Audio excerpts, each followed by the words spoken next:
Bonjour à tous, j'espère que vous allez bien. La plupart connaissent les tagines à la marocaine. Aujourd'hui, ce sera un tagine à la tunisienne. C'est un plat dans lequel on y intègre beaucoup d'œufs, des pommes de terre, de la viande, que ce soit du poulet, du thon. Il est très riche en glucides et en protéines. C'est une entrée qui se déguste chaude avec une bonne petite salade d'accompagnement, comme la salade à michouïa par exemple. Je commence par mettre dans une casserole 3 pommes de terre que j'ai coupées en petits dés. J'assaisonne d'une demi-cuillère à café de sel. Je couvre d'eau et je viens rajouter 2 pilons de poulet. Je viens ensuite donner un peu plus de goût aux pommes de terre et au poulet. Donc je viens rajouter une demi-cuillère à café de curcuma, demi-cuillère à café de coriandre et une pincée de poivre. Pour la cuisson, ce sera entre 15 et 20 minutes. De la recette, je viens émincer un oignon que je viens faire sauter dans une noisette de beurre et 2 cuillères à soupe d'huile d'olive. Surtout, ne jetez pas le bouillon dans lequel vous avez fait cuire vos pommes de terre et poulet. On en aura besoin pour mettre dans notre préparation. Une fois que j'ai récupéré mes pommes de terre et le poulet, je viens le découper en petits morceaux. Je les rajoute aux oignons. Bien y verser le bouillon de pommes de terre poulet. Pour les différents tagines, vous pouvez remplacer votre poulet par de la dinde, de l'agneau, du foie ou même du thon, mais que vous rajouterez à la dernière minute. Dans un grand saladier, je viens casser 7 œufs.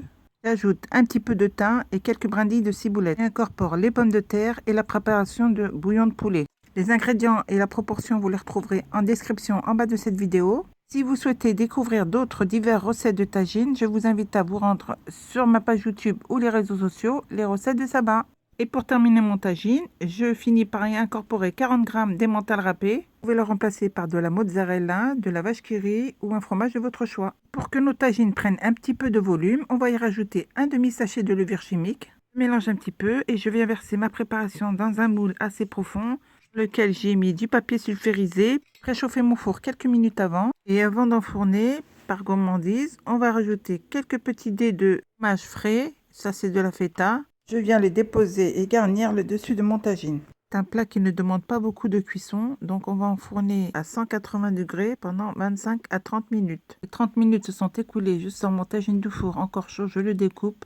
Il est tendre et moelleux, parfait comme je le voulais.